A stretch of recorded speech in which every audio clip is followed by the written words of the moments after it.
you know, we're I've been I think I served last year and then alone, and then Kevin, who has been Kevin and I worked together over 30 years ago for the same firm, and Yikes. he's frankly been inspirational for me to follow him. And so we managed to get Kevin to be part this co-chair for the AI Northern Virginia chapter. So we're co-chairing it. And for those who don't know Kevin, Kevin is a leader here in the DMV area and nationally. I mean, I talked to him about uh, whatever's happening in the industry almost nationally. And then he's got a fantastic journey and huge knowledge of the system of what to do and also he's managed to stay with it. John Burns, I think John Burns was your sponsor, right? Is that right, Kevin? That In is the end? correct. I actually had several, but my last my last submission, which got through back in 2016, it was John Burns, and I Right. really appreciate that. So he's a college of fellows for architecture, but he's also a fellow of the IIDA. So you get those kind of credentials with Kevin. So with that, let's just get started. And Kevin's going to just lead the first few slides here, and then I'll come back in, and then we'll just tag team it.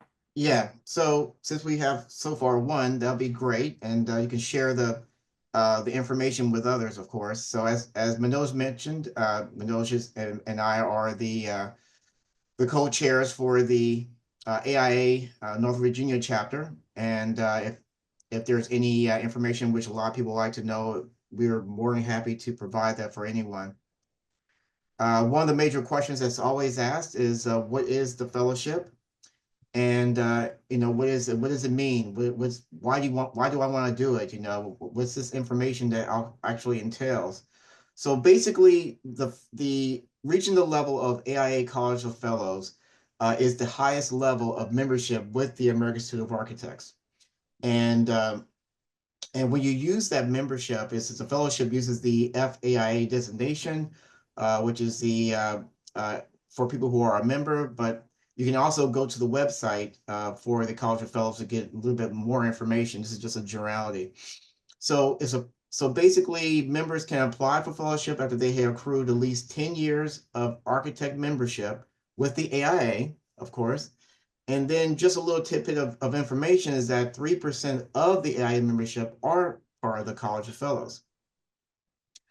So from there, we look at the actual mission statement with the College of Fellows. So basically, we share interests amongst ourselves. We promote the AIA, of course, and as well as the AIA goals and values.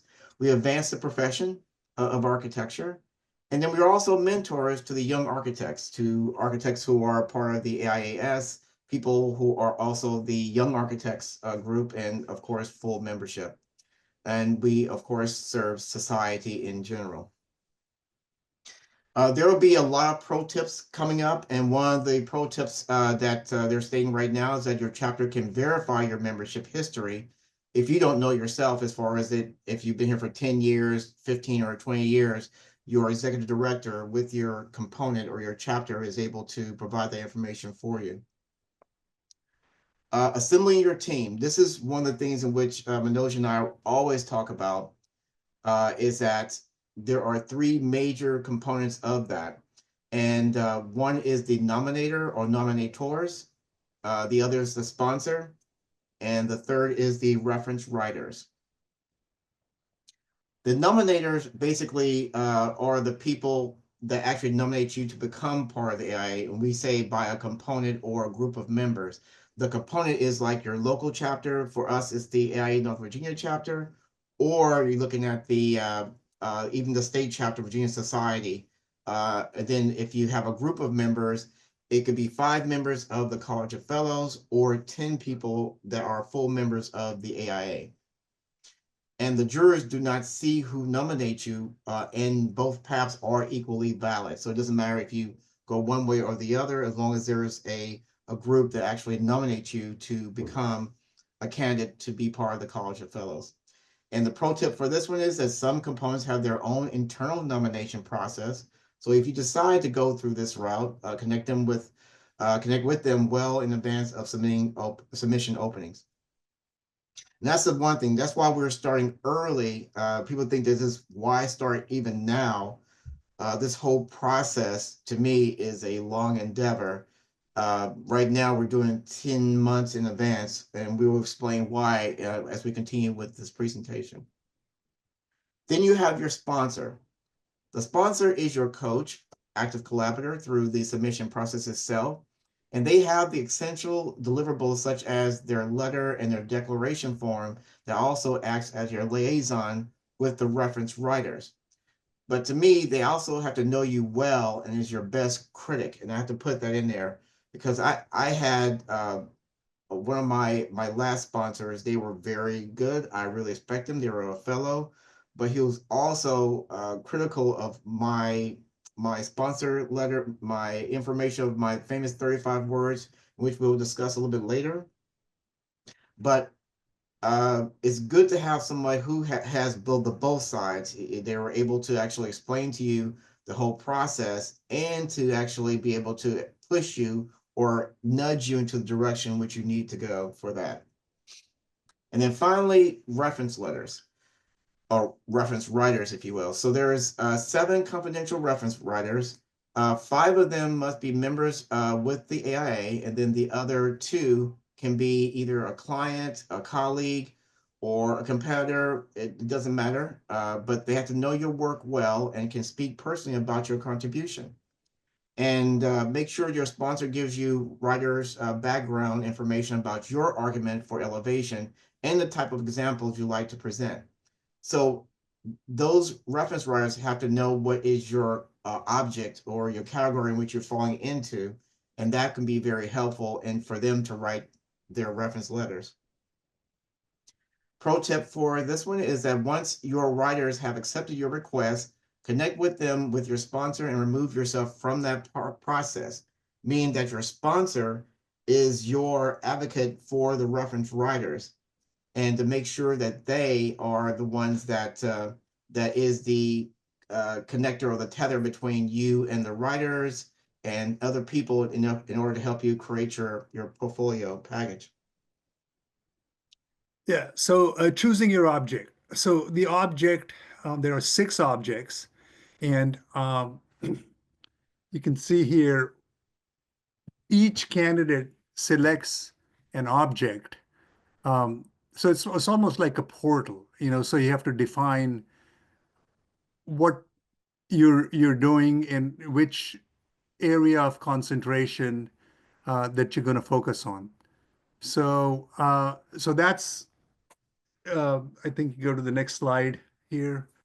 So object 1 is to promote the aesthetic, scientific, and practical efficiency of the profession. So it's we call design, urban design, or preservation. And I consider object 1 to be fairly straightforward in the Mhm. sense that it's about design. It's how many design awards you won. No one's rejudging those awards. Mhm. It's just looking back on it. The jury is saying, okay, you won 100 awards or whatever it is, and there it is. This is how you lay out your impact on society, and this is the ripple effect that you've caused through all of your design interactions. So that's object 1. Object 2 is to advance the science and art of planning and building by advancing the standards of practice. So here, it's for whatever reason, you're not able to just simply say, well, I did all of the design work, or you've created a system which has close this off. So the uh, it is about creating either a practice. It could be a highly specialized design practice, or it could be technical advancement. You have to in this, I think it's a fairly difficult one because you might not have a lot of the design awards, but you've created so much impact that you have to tease out all of these tentacles of impact, everything that you've done, and go through that. And so that's object two. Um, Object three, uh, to coordinate the building industry and the profession of architecture. So here also it should be straightforward, leading the institute or related organizations. So if you are, you know, we've been leading the institute, you've been uh, at a national level or state level, and you can demonstrate that through those interactions, the stature of the architect has been raised. Then that's the route. So that's object three. Object four is to ensure the advancement of living standards of people through their improved environment. So this is public service, government, or allied organizations. So, I suppose NCARB or one of those, or you're a government architect, or you're a member of the fine arts, and through your approval process or through your contributions to holding those standards, you've created impact in the industry. Then that's object four for you. Object five is the alternative volunteer or service to society, um, to make the profession ever increasing service to society. So they would, you would go through and figure out exactly which areas, and how you would align your impact. And so that they give you that object five. Object six is education. If you're a professor, if you want to advance the science and art of planning and building, and you've been a professor for a long time, it is obvious that you're impacting um, the industry and society by through your students, and everyone looks up to you, and they give you a path forward. So that's sort of object. One of the things that the pro tip there is, uh, visit the resource site of the fellowship and try to get an understanding and pick, in fact, in your object a model submission. And once in a while, what you're going to find out is that you go through, and you think your object one, and then you figure out, well, you might be better because you've been also teaching for a while, that it could be some other object, or you've actually created a a profession, or a way of looking at it, and sort of evolve the practice, and it could be object two. So be prepared to stay flexible. And then go ahead. So the anatomy of a submission. So basically, your portfolio will consist of several things. And as far as the actual review process for a 2025 jury, it is consisting of 11 jurors. It's the largest in which I've ever seen. So in 2023, they had 7. In 2024, they raised it to 10.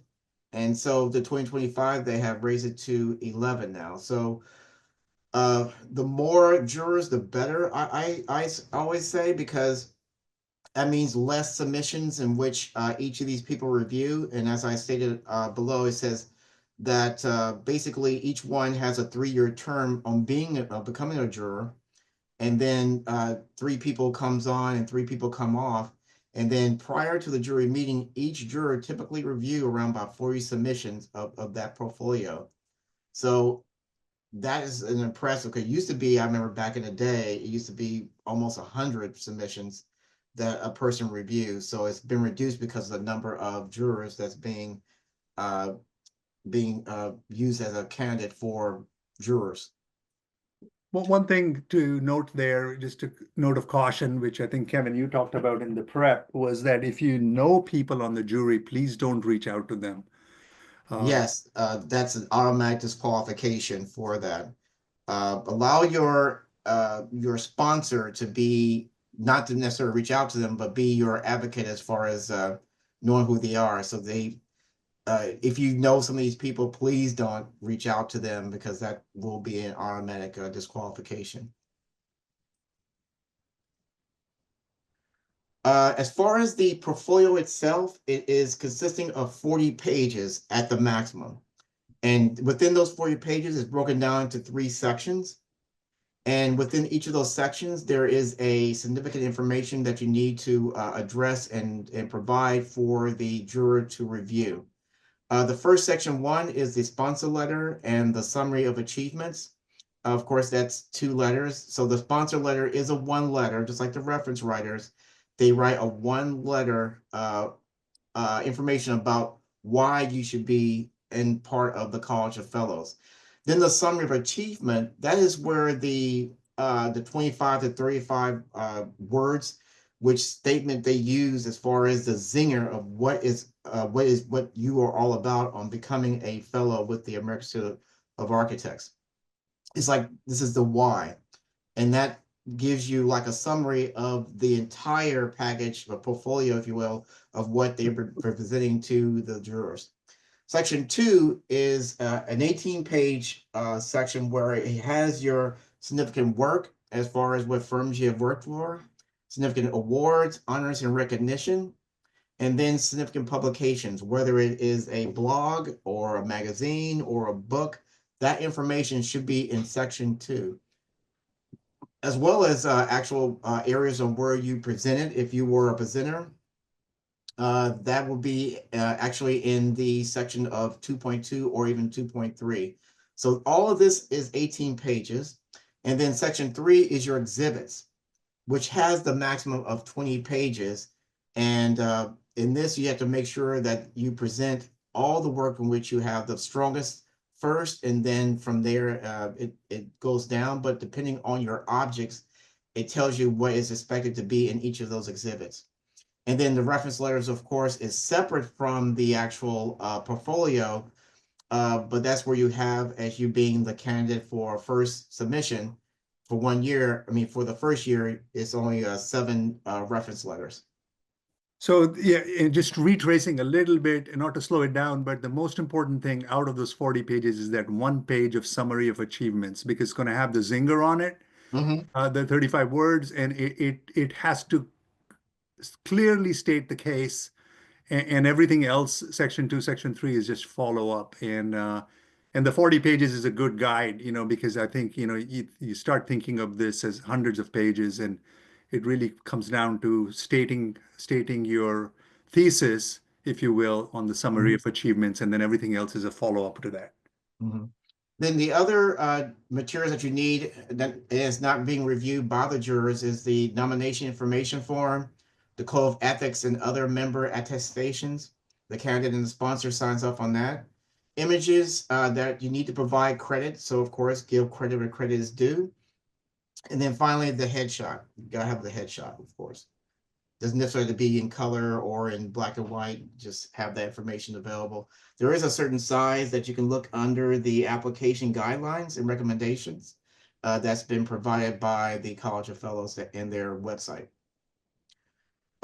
In talking about section 1, this is the 2-pager, the first page being the sponsor letter, which your sponsor says why they believe you are qualified to be part of the College of Fellows. And then it also, on the next page is the summary of achievements, which is a high level of narration of why you believe you are qualified, and includes your summary statement. That's what Manoj was saying, those 35 words, which resonates and throughout your entire portfolio package. And lastly, on the last bullet point, your summary statement may change multiple times as you assemble and refine your argument for elevation. And this is normal. I thought that I was under the leadership of the organization because I was president of my chapter. I was also on the state board as well as on the national boards and committees. So I thought that was under leadership, but the more and more I look into it, it became more prevalent that I was under the object number 3. Pro tip, your sponsor letter is the first page of the portfolio, but it often helps be helpful to write it last or review it after the portfolio is complete.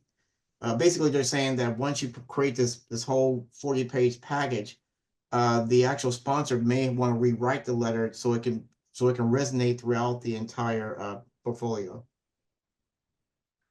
Section 2, as I mentioned earlier, is the work, the recognition, and the publications.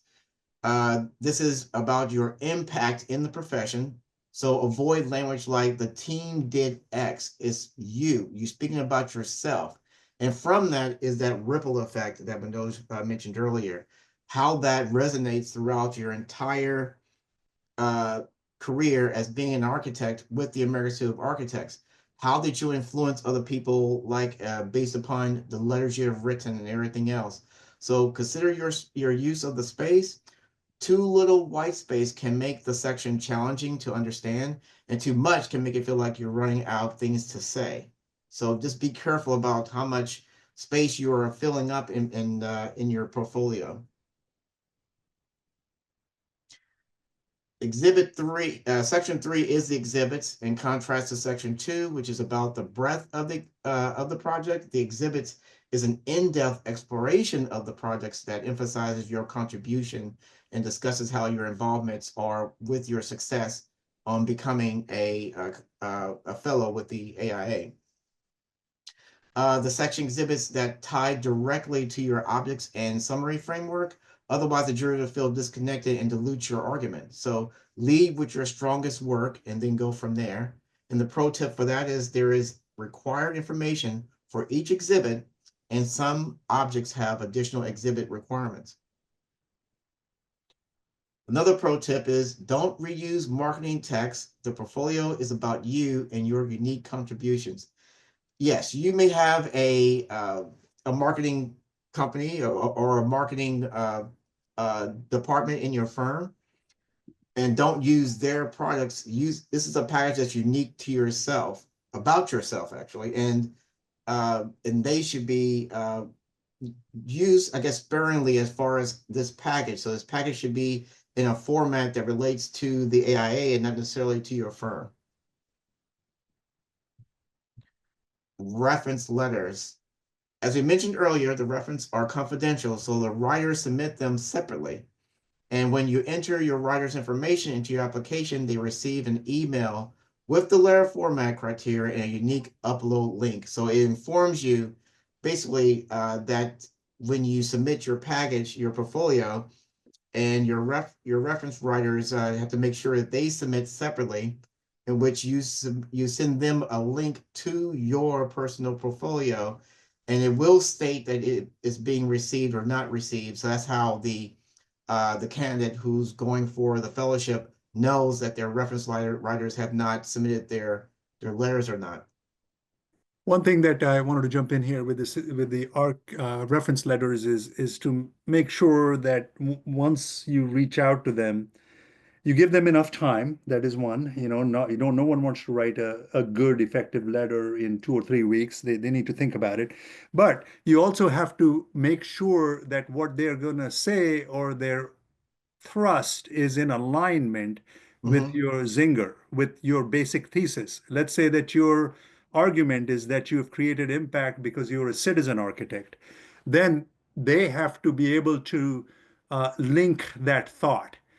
Instead of simply saying XYZ is a great architect, I've known them for 25 years. There has to be alignment because all of these have to act together. There's 7 letter writers, but another thing that I'd like to mention is there's probably other 7 or 10 people who can provide you quotes. So you could reach out to others and say, hey, I don't need a letter from you, but I might need a quote from you saying that I worked with you on project XYZ, and this is what you might be able to give me that would strengthen my submission. So that's something to keep in mind. It's reference letter writers and people who are giving you quotes. Yeah, actually, I agree with Manoj in regards to those quotes, because it really spans out your it's like having a miniature reference letter within your actual package. Uh, just make sure that you do not have either the jurors or the president of the AIA or anybody as part of the strategy committee. Anybody that's up on that national level cannot be a even in the quotes itself, which It- is interesting. So actually, that's another thing. Reference letters cannot be from, of course, anybody on the national level, or even I think a year after you become president of the national AIA, they cannot write letters until after I think 2 years Right. from It's that the point other too. thing I wanted to mention was the diversity, geographical and otherwise, right, Hmm. of the reference letter writers. It's not only just people with the fellow FAIA designation. There may be a few. There's got to be some that have that designation, but it could be people who have worked under you. There could be interns. Hmm. There could be students. It's a lot of voices, right? And the more voices you have that are rooting for you from different sectors all across. This is a national award, so you got to Hmm. be able to find those voices. That's very true. I will even add on that you if you we're required to have seven, depending on which candidate which level of submission you have, is to have backup too. If you have required to have seven reference letters, I say to have like three backup, two or three backup, because things happen. They reach the point to where they're not able to write the letter for you, or something just happens and they can't write the letter for you at all. Just have someone else who is a backup who will be able to write the letter for you and within the length of time you provide for them. What about application year? You want to talk about this one? No, go ahead, Kevin. Okay. So basically, uh, as when you're submitting for fellowship, you're allowed to have three consecutive applications. So as I mentioned earlier, there is the first year applicant. So if you did not apply in the previous cycles, whether it's your first time or the first time you take off. So if you apply for the first year and then you didn't get it, then you go for the second year, then you consider yourself as a second year candidate because it's from immediate from the past year. And if you didn't get it for the second year, then you become a third year candidate. So any of those times where if you skip a year, you go back to becoming a first year candidate, applying for fellowship. So anytime the first pro tip, another pro tip is that anytime you take a year off for any reason, you return as a first candidate each year, as I actually mentioned earlier. One thing that you need to be aware of when you become a second and third applicant is the reference letters. So as we mentioned earlier, if you're a first candidate, we require seven. If you are a second year, we require three more reference letters. And if you're a third year, it's another three. So third year requires 13 reference letters. Second year is 10. First year is 7. And letter rollover. Candidates choose which previous letters they want to keep or swap in their application. So if you're going for a second year candidacy, you have the ability to pull one of those reference letters and replace it with another. And then the nomination rollover, candidates do not need to submit new information, but they can submit new information. So it's up to you whether it's the format of how you presented. You uh, went from portrait to landscape or landscape to portrait, whatever. Or if you want to change your actual look of your presentation, you don't necessarily have to do that, but it's not required. And then the pro tip is the jury will expect to see a response to the previous comments in second and third year portfolios. This is something which I wanted to explain to a lot of people. People don't realize that there are comments. If you don't get your first uh, candidacy, they provide you with a reason why from the jury chair. And I recommend your sponsor to actually reach out to the College of Fellows and request to have what the reason why I didn't get elevated to becoming a fellow. It's very, very, I know it's very hard to say, well, I didn't become a fellow, so I'm not going to blow this off. But at least know what the reason why. And, it could be something as simple as your dates when you submit it are incorrect, or it could be, it feels like you're in the wrong object. I mean, those things make a difference, and just submitting for the second time is actually important. I looked at some statistics, and actually there are more people that become a fellow on the second try than they do on the first try. If Yeah, anyone and I needs, think I, Mhm, th- I think the first try I think is hard. Everyone's just trying to figure out either it's the density, there's too much information, or whatever it is, and it really does take um, a couple of tries, mhm, and sometimes it can go off. I will tell you that I have had people I've sponsored who have gotten frustrated after a second or third try, and so it's not easy, right? And I think they may keep the difficulty level pretty high. They want you to make sure that it is the strongest application and it makes sense. So yeah, with need help, I think going to the next one, your team um, check in with your sponsor. Your sponsor should be checking in with you. I think it's a big responsibility there. Your AIA chapter, which you could check in with Kevin or I, and we'll help you. And then, of course, feel free. AIA National has a lot of resources. You should be going to their website. If you go to the next slide, you should be going to their website side a lot and picking out examples and other things and really using the resources that have been provided.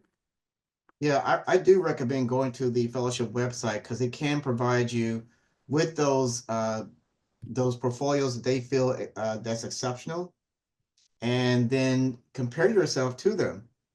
Say that if I feel that I am part of the leadership or service to society, I mean, and see which of those portfolios resonate with you and relates to what you are about, and that is very helpful. Other things is a sample application with programs, criteria, guidelines, and tips. There are also examples of successful submissions by objects, which is in the website. And thirdly, submittal forms like the photographers' release forms are on there too. Again, especially in photography, you have to give credit where credit is due, especially for your exhibits. So within the exhibits, you have to give those credits to those photographers, as well as a sign off on each of the exhibits stating that that person actually approves or is was aware of all the things that you were doing at that time. So there needs to be a sign off in regards to each of those exhibits. Next steps. Next steps, yeah. Mhm. I think this is continuing. Normally, what happens is you're sitting here in February, and you're thinking, okay, well, October is the first week of October, roughly. They might stretch it to the second week. That's when everything is due. But what we've done in the next slide will show you we've laid out a schedule for people. So what we expect people who want to pursue this is a sort of a recommendation that's not as hard and fast uh, as the DC chapter makes it. But the March, we would say one needs to really start talking to your sponsor, download one of the model applications which aligns with your object and really start talking about that and looking at a couple of examples and kind of formatting them. They used to have guidance on portrait versus landscape. I think they've gone to landscape because it fits better with the screen. In April, what you're looking at is the distillation of your entire career of whatever number of years into 35 words. And the way the jury system works is everyone's just looking at those first 35 words. How does that fit in? Is it catchy? Does it describe you? Mhm. So, uh, someone told me that, you know, looking at those first 35 words and I'd looked at maybe 10 or 15 versions of it, and they said, well, you got to look at 100 before you really select one. So Mhm. there's a lot of good focus that goes on. So April is the month that you could look into that and really select an object. Then May is when you're trying to get all your reference letters and really focus on your summary page. As I said, the summary page is one of the most important ones because that's where you're saying you did whatever you did for your career. You created this sort of ripple effect and the density of information being presented. A lot of times I've seen where those summary pages are just so dense that it is almost impossible to absorb that information. You know, I am part of also the design awards. Sometimes it's similar to a design awards where, it might be a great design, but if there's just too much information, the jury just doesn't get it. So that's make sure that you look at the summary page. June, work on the exhibits. July, draft your full 40-page presentation, create a draft. August is when you submit it. You submit it to um, our committee here. And what we're going to try to do, it's a very small committee, just Kevin and I, but we're going to get potentially other members of the other fellows from even other chapters all across the nation. And they're just going to be cold. They're going to come in and look at it. And that gives you, a very realistic feedback into saying, okay, well, this is this we recommend it's too dense or it doesn't align or whatnot, or it aligns and it's perfect or whatever. In September, we make our recommendation. And the way the process is going to work is it if our committee says that go ahead and provide the signature, the president will provide the signature. They might talk to their executive committee, but it's not going to go in as a vote to the board chapter of Northern Virginia. They are not looking at the submissions. We are. We're just giving a recommendation. Mhm. So, and then in October, if everything goes right, you get the signature and the chapter signature, and that's one way. You could choose as Kevin described it in the beginning, and the jury doesn't care. You could get 10 members, not go through this process at all. Go on your own, find 10 people who are AIA members, and that's enough. Those are good, or five fellows, Mhm. and that's the process. So just wanted to lay out the process for you. Right. So having whether you go with the 5 fellows or the 10 AIA members, only thing they need to do to fill out the nomination signature sheet is just their signature, the date, and their name and type of membership they have with the chapter. That's all.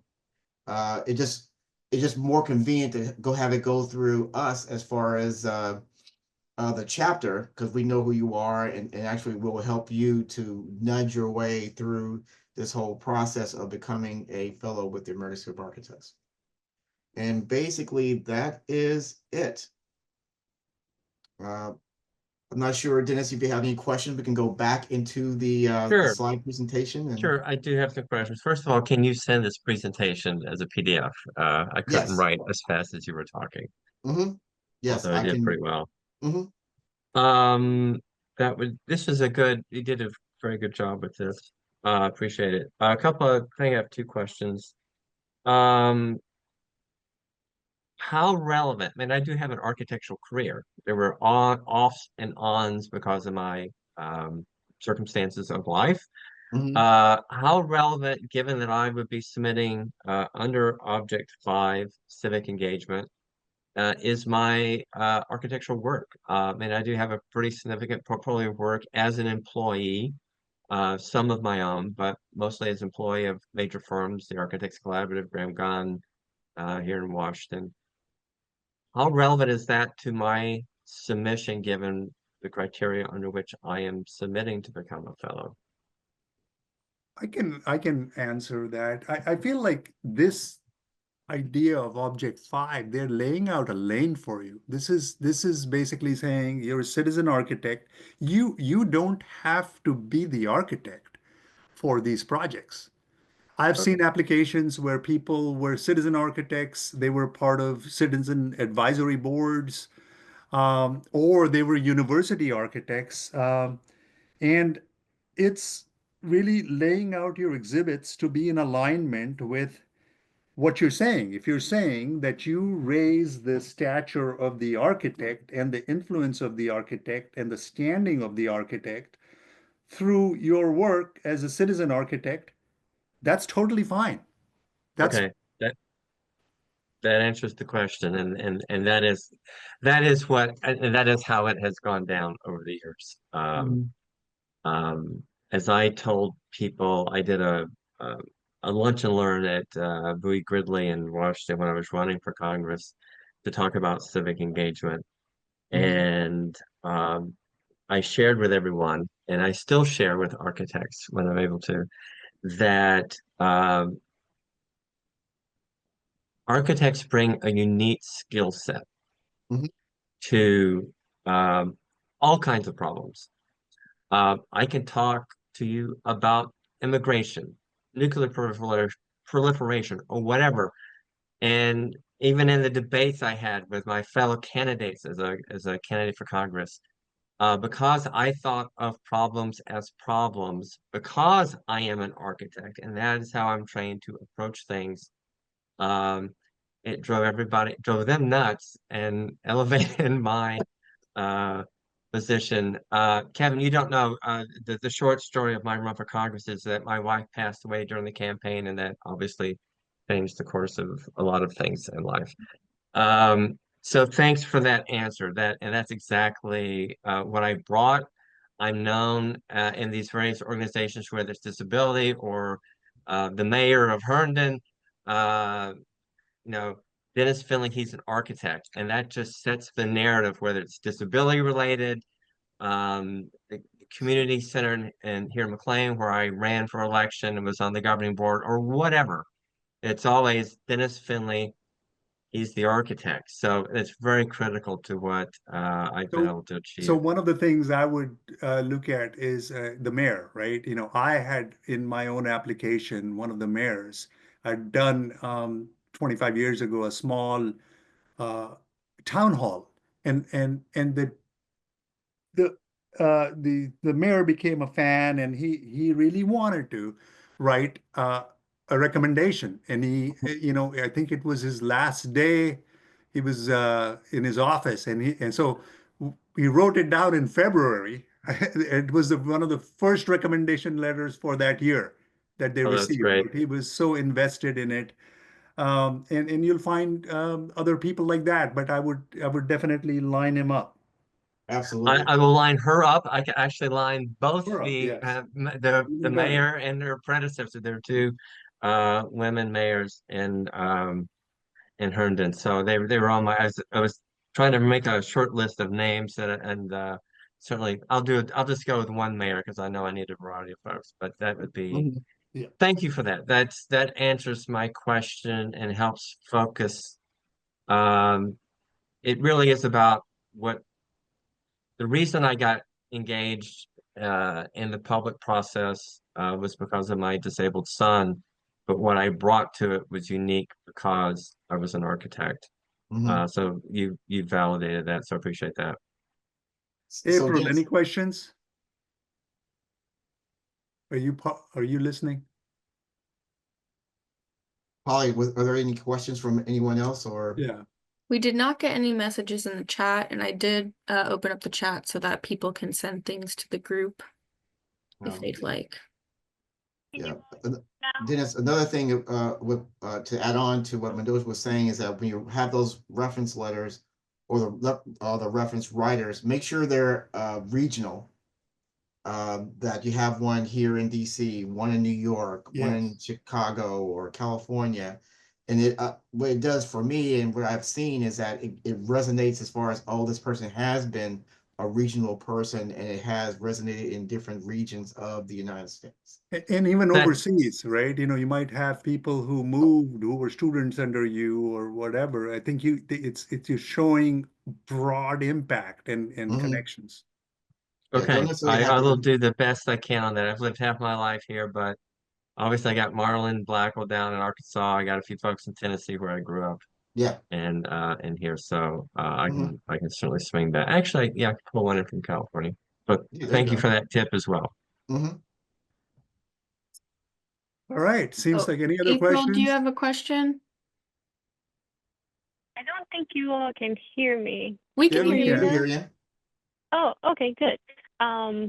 I was wondering as far as timing. So I just reached over that 10 years of being, I guess, a member.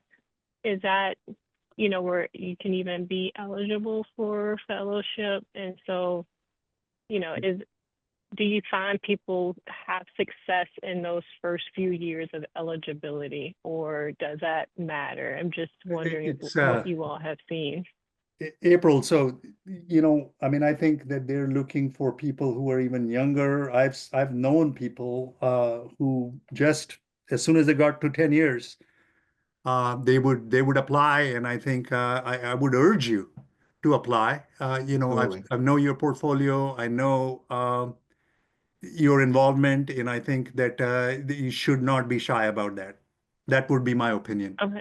Yeah, Okay. I had a colleague with me, well, fellow AIA colleague with me when I submitted for fellowship the first time, and he and I just got the Young Architects Award, and then within a couple of years, once he got his 10 years, he submitted for fellowship and he got it the first time. Yeah. I was jealous. That was okay.